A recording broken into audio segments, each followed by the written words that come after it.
بسم اللہ الرحمن الرحیم۔ اس کی ماں نے جب اسے آواز دی تو وہ اپنے گڈی پٹولوں کے ساتھ کھیل رہی تھی۔ یہ اس کا پسندیدہ کھیل تھا جسے وہ سارا دن کھیلتی رہتی۔ جامن کے درخت کے نیچے اس کا گڑیا گھر بکھرا رہتا۔ اس گھر کو وہ بہت شوق سے سجاتی اور سنوارتی تھی، لیکن جب اس کی ماں اسے آواز دیتی تو وہ سارے کام چھوڑ کر بھاگتی ہوئی اپنی ماں کے پاس آ جاتی۔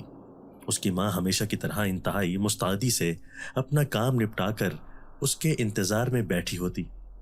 جو ہی نوری کچن میں اپنا قدم رکھتی تو راشدہ اسے ایک چھوٹا سا پلاسٹک کا ٹفن کپڑے میں لپیٹ کر اس کے حوالے کر دیتی۔ جلدی سے اسے اپنے بابا کو دے آنا، اور سنو، حجرے میں جانے کی ضرورت نہیں ہے، وہاں کوئی نہ کوئی مہمان بیٹھے ہوتے ہیں، لہٰذا حجرے کے باہر سے ہی آواز دے کر تھوڑا انتظار کر لیا کرو۔ اس نے ہمیشہ کی طرح اس نصیحت کو سنا اور اپنا سر ہلا دیا، اور پھر ٹفن اٹھا کر اپنا دوپٹہ سر پر اچھی طرح سے لپیٹا اور باہر کی طرف چل دی۔ وہ جب تک دکھائی دیتی رہی اس کی ماں اسے پیچھے سے دیکھتی رہی۔ نوری کے والد اس چھوٹے سے قصبے میں امام مسجد تھے۔ ان کی ساری زندگی اس مسجد کی امامت میں گزر گئی۔ پہاڑی قصبے میں واقع اس مسجد کو مقامی لوگوں نے مل کر تعمیر کیا تھا۔ یہاں پر کام کرتے ہوئے اس کے ابا کو 22 سال ہو گئے تھے۔ ان کی گزر بسر اس مسجد کی امامت سے ملنے والی آمدنی سے چل رہی تھی۔ آمدنی بڑھتی مہنگائی کے ہاتھوں دن بدن کم ہوتی جا رہی تھی۔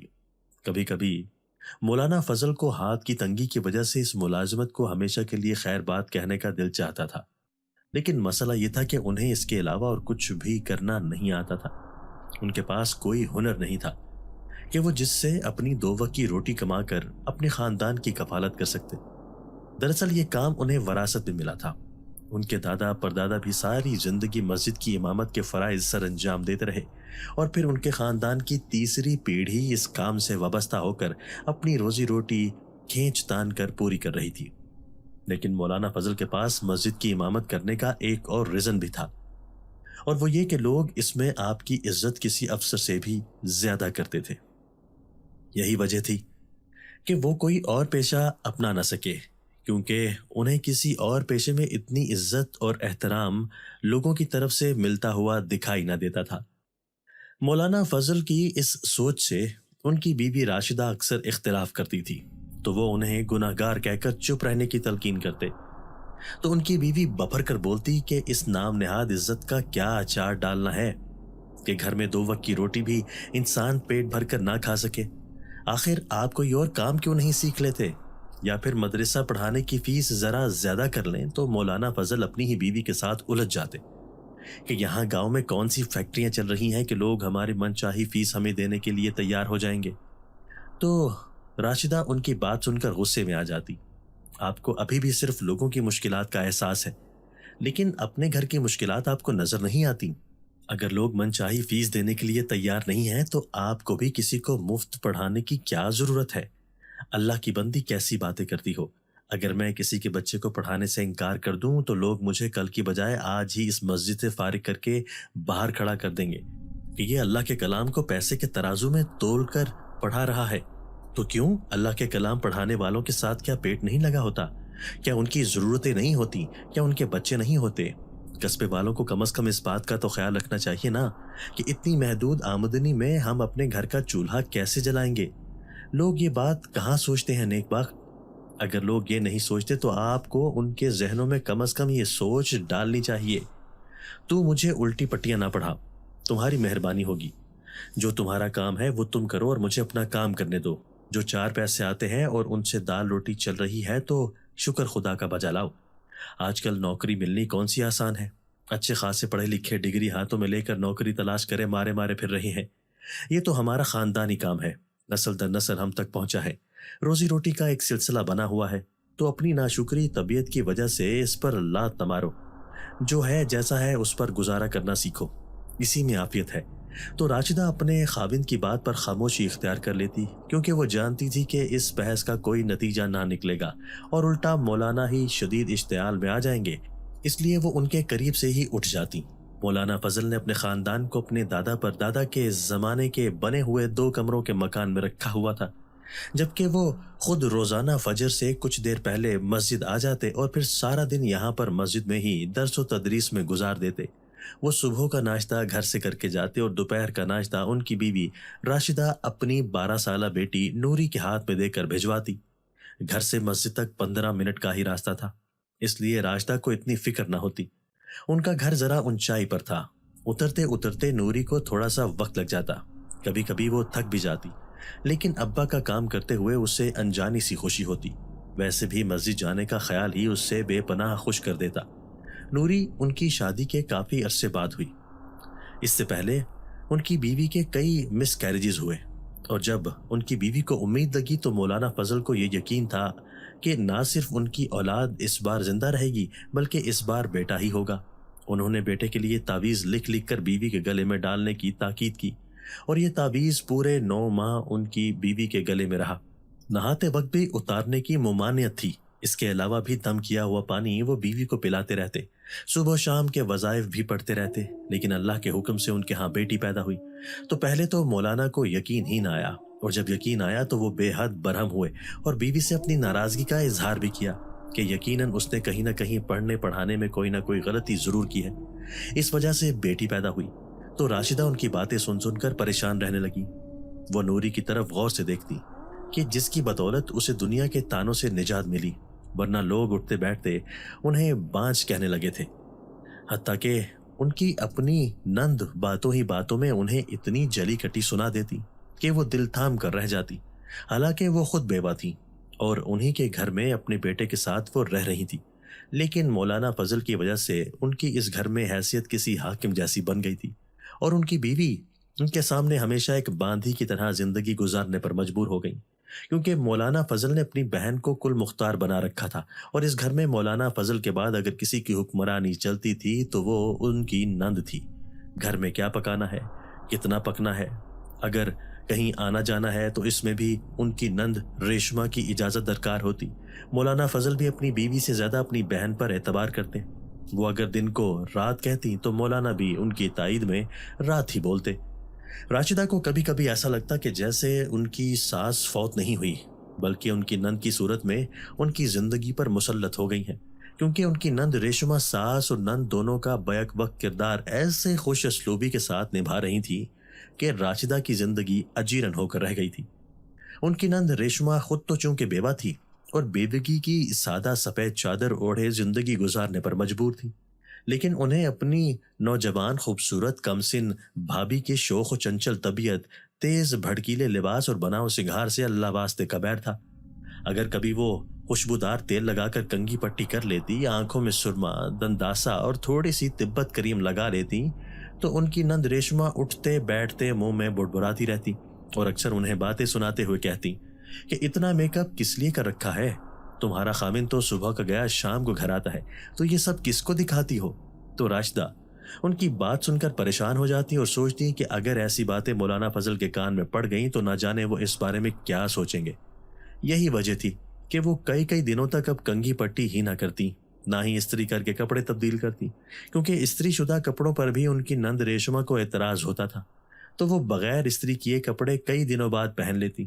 اب تو انہوں نے روز روز کی چیخ چیخ سننے کی وجہ سے خود پر دھیان دینا چھوڑ ہی دیا تھا، لیکن ایک شوق ایسا تھا کہ جسے وہ باز نہیں آ پاتی تھی، اور وہ تھی رنگ برنگی ڈھیر ساری چوڑیاں۔ انہیں چوڑیاں بے حد پسند تھی، سرخ ہری ہری چوڑیوں میں ان کی جان تھی۔ جب بھی چوڑیوں والی کی آواز ان کے گھر کے باہر آتی تو وہ دوڑ کر دروازے پر جاتی اور کلائیاں بھر بھر کے چوڑیاں پہنتی۔ ایسے میں ان کی نند اٹھتے بیٹھتے انہیں بے بھاؤ کی سناتی رہتی اور پھر اسلامی قصے سنا کر انہیں خوف زدہ کرنے کے خیال سے کہتی کہ چوڑیوں کی آواز نامحرم کے کانوں میں پڑنے سے عورتوں کو عذاب آتا ہے اور ایسی عورتیں آگ میں جلائی جاتی ہیں۔ تو اپنی نند ریشمہ کی بات سن کر راشدہ کی آنکھوں میں آنسو آ جاتے، کیونکہ نہ جانے کیوں وہ چاہ کر بھی اپنے اس شوق سے دستبردار نہ ہو پائیں، اور جب سے نوری تھوڑی سی بڑی ہوئی تھی تو وہ اس کی کلائیوں میں بھی بھر بھر کر چوڑیاں پہناتی۔ تو ان کی نند ریشمہ اس بات پر ان سے کئی بار لڑ چکی تھی کہ تم جیسی خود ہو اپنی بیٹی کو بھی اسی رنگ میں رنگنا چاہتی ہو، لیکن ہمارے گھر کی عورتوں کے یہ چال چلن نہیں ہے، لہٰذا بچی کو ابھی سے سادگی کی عادت ڈالو تاکہ اس کے اندر یہ بناؤ سنگھار والے جراثیم تمہاری طرح پیدا نہ ہو۔ وہ اپنی نند کی جلی کٹی باتیں سن کر اکثر اپنا دل محسوس کر رہ جاتی۔ عجیب گھٹا گھٹا سا ماحول تھا، وہ کھل کر اپنے شوہر کے ساتھ ہنس بھی نہیں سکتی کہ اس پر بھی ان کی نند کا اعتراض شروع ہو جاتا اور وہ انہیں بے حیا کہتے ہوئے ذرا بھی نہ جھجکتی تھی۔ ان کی وجہ سے مولانا فضل بھی اپنی بیوی کے ساتھ کھل کر بات چیت نہ کر پاتے۔ دونوں کے درمیان ایک عجیب بیگانگی سی پیدا ہو گئی تھی، حتیٰ کہ وہ اپنے کمرے میں بھی اپنی بیوی سے کھل کر گفتگو نہ کر پاتے۔ نند کی طرح ان کے شوہر میں بھی غصہ اور چڑچڑاپن پیدا ہو گیا تھا۔ انہوں نے خود بھی سختی اور بد مزاجی کا ایک ایسا خول چڑھا لیا تھا کہ ماں بیٹی ان سے ضروری بات کرنے سے گریزاں رہتی۔ یہی وجہ تھی کہ راشدہ بھی اپنے کام سے کام رکھتی اور شوہر سے عام بیویوں کی طرح گھل مل کر نہیں رہتی تھی۔ باپ کے رویے کی وجہ سے نوری بھی سہمی سہمی رہتی، لیکن اس کے باوجود اسے اپنے والد سے بے انتہا پیار تھا۔ یہی وجہ تھی کہ جب بھی اس کی ماں اسے کھانا لے کر جانے کا کہتی تو وہ اپنا پسندیدہ کھیل چھوڑ کر فوراً جانے کے لیے تیار ہو جاتی۔ وہ جب مسجد میں پہنچی تو تمام طلباء مسجد کے احاطے سے چھٹی کر کے جا رہے تھے۔ وہ بڑے سے صحن سے گزر کر جو ہی اپنے والد کے حجرے کی طرف گئی تو اسے حجرے میں کسی کی باتوں کی آواز آ رہی تھی۔ یہ ایک کمرے پر مشتمل حجرہ تھا جس کی چھت کافی نیچے تھی اور اس میں زیادہ سے زیادہ 5 آدمیوں کے بیٹھنے کی گنجائش تھی۔ اس کے والد جب تھک جاتے تو آرام کی غرض سے یہاں پر آ کر تھوڑا سستا لیتے، اور جب دن کو کھانا لے کر نوری ان کے پاس آتی تو وہ کھانا بھی یہاں بیٹھ کر کھاتے، اور اگر کسی ملاقاتی نے ان سے کوئی بات کرنی ہوتی یا گاؤں کا کوئی بھی مسئلہ ڈسکس کرنا ہوتا تو وہ اسی حجرے میں بیٹھ کر لوگوں سے ملاقات کرتے۔ حجرے کے دروازے پر ایک پردہ سا لٹکا ہوا تھا جس کی ہلکی سی درز سے اسے حجرے کے اندر بیٹھا ہوا ایک لڑکا دکھائی دیا تو وہ تھوڑی سی جھجک کر پیچھے ہٹی۔ اسے یہاں کھڑے کھڑے تقریباً 5 منٹ ہو گئے تھے، لیکن اندر سے باتیں ختم ہونے کا نام ہی نہیں لے رہی تھی۔ اس کے بابا کے پاس جو شخص بیٹھا تھا وہ مسلسل اور تیز تیز بول رہا تھا، بس مولانا صاحب کسی طریقے سے میرے اس لڑکے کو پڑھا دیں، یہ بہت ہی آوارہ اور تیز مزاج کا ہے، پڑھائی میں اس کا بالکل بھی دل نہیں لگتا، میں اسے آپ کے پاس اس لیے لے کر آیا ہوں کہ آپ اسے باعلم بنا سکیں۔ نوری کے کانوں میں جب یہ آواز پڑی تو اس نے پھر سے پردے کی جھرری سے اندر دیکھنے کی کوشش کی تو نیم تاریک کمرے میں اسے اس لڑکے کی چمکتی ہوئی آنکھیں دکھائی دیں، اور اسے بڑی حیرت اس وقت ہوئی کہ جب بھی اس نے اس درج میں سے اندر دیکھنے کی کوشش کی تو وہ لڑکا اپنی بلی جیسی نیلی چمکتی آنکھوں سے اسے ہی گھورتا ہوا دکھائی دیا۔ تو نوری نے بغیر سوچے سمجھے اسے منہ چڑھا دیا۔ چمکتی ہوئی بلی والی آنکھیں پہلے تو حیرت سے واہ ہوئیں اور پھر اسے ان میں ہلکا ہلکا سا غصہ دکھائی دیا تو وہ ایک دم سے پیچھے ہٹ کر کھڑی ہو گئی اور پھر گلا کھنگار کر زور سے اپنے والد کو آواز دے کر بولی، بابا کھانا لے لیں۔ تو ایک دم اس کے والد اٹھ کھڑے ہوئے اور باہر آئے تو نوری نے ٹفن ان کے حوالے کیا۔ میں کافی دیر سے کھڑی تھی بابا، اس نے اٹھلاتے ہوئے کہا۔ تو مولانا فضل نے غور سے اپنی بیٹی کی طرف دیکھا اور پھر انتہائی نرم آواز سے بولے کہ جب تم آ ہی گئی تھی تو مجھے اسی وقت پکار لیتی تو میں فوراً اٹھ کر باہر آ جاتا تو تمہیں اتنا انتظار نہ کرنا پڑتا۔ آپ باتوں میں بہت مصروف تھے نا بابا، مجھے لگا کہ کہیں آپ پریشان نہ ہوں۔ تو مولانا فضل نے مسکراتی آنکھوں سے اپنی 12 سالہ بیٹی کی طرف دیکھ کر سوچنے لگے کہ یہ کتنی سمجھداری کی باتیں کرنے لگ گئی ہے۔ اچھا ٹھیک ہے، آئندہ میں اس بات کا خیال رکھوں گا، لیکن اگر میں اس طرح سے مصروف ہوا کروں تو تم فوراً یہاں پہنچنے کے بعد مجھے آواز دے دیا کرو تو میں فوراً اٹھ کر تمہارے پاس آ جایا کروں گا۔ تو نوری نے حیرت بھری نظروں سے اپنے باپ کی طرف دیکھا۔ آج ان کے لب و لہجے میں کمال کی نرمی تھی، گھر میں جیسے وہ غصیلی طبیعت کے ساتھ رہتے تھے، یہاں پر 1% بھی اس طبیعت کا شائبہ موجود نہ تھا۔ پھر انہوں نے اپنی جیب میں ہاتھ ڈالا اور اسے 20 روپے دیے، یہ لو اور راستے میں سے اپنے لیے کوئی چیز لے لینا۔ اس نے خوشی خوشی 20 روپے اپنے ہاتھوں میں چھپا لیے اور پھر وہاں سے بھاگتی ہوئی جانے لگی۔ تو مولانا فضل بھی مسکراتے ہوئے اندر داخل ہوئے، جہاں ان سے ملاقاتی بھی اٹھ کر کھڑے ہو چکے تھے۔ اب مولانا صاحب بیٹھ کر کھانا کھائیے، یہ آج سے ہی آپ کے پاس پڑھنے کے لیے شام کو آ جایا کرے گا۔ تو مولانا فضل نے سر ہلاتے ہوئے ان کی طرف دیکھا اور کہا کہ میں نے آپ کو پہلے اس قصبے میں نہیں دیکھا، میں یہاں ہر کسی سے بہت اچھے سے واقف ہوں، مجھے لگتا ہے کہ آپ لوگ یہاں پر نئے نئے آئے ہیں۔ تو وہ صاحب ایک دم سے بولے، جی ہم نے یہاں پر ابھی ایک گھر کرائے پر لیا ہے اور جو ہی یہ قرآن کی تعلیم مکمل کر لے گا ہم یہاں سے چلے جائیں گے۔ ہم نے آپ کا بہت نام سنا ہے، اس لیے یہاں پر میں اپنے بیٹے کو لے کر آیا ہوں تاکہ یہ کچھ سدھر جائے۔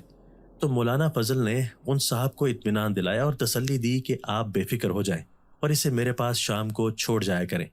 جو ہی وہ دونوں مصافحہ کر کے مولانا فضل کے حجرے سے نکلے تو اس لڑکے نے اپنے والد سے کہا کہ آپ گھر جائیں، میں ابھی آتا ہوں۔ تو اس کے والد نے اسے ناراض نظروں سے دیکھا